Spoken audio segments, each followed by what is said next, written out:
Welcome to Tenor Tech, where I solve the problems you didn't even know you had.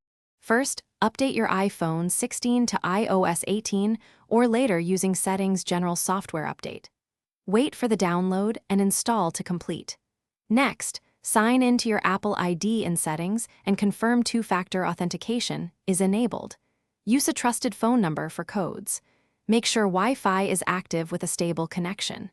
Keep battery above 20% or plug into power. These steps prepare your device for secure activation of Apple Intelligence and improve setup reliability.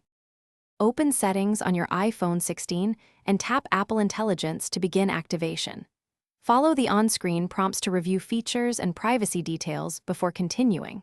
Choose personalization and allow on-device processing when prompted for faster responses.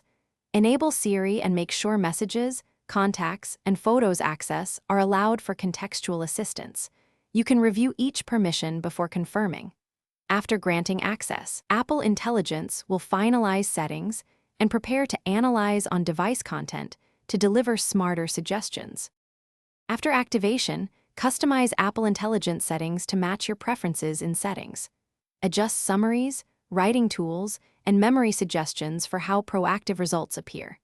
Turn on Share across devices if you want synced preferences across your Apple ID via iCloud. Review privacy controls to limit what content Apple Intelligence can access and process. You may revoke permissions or reset learning at any time from Settings Apple Intelligence. Finally, test a few prompts to confirm the feature responds as you expect. Thanks for watching. Subscribe to keep your life in tune.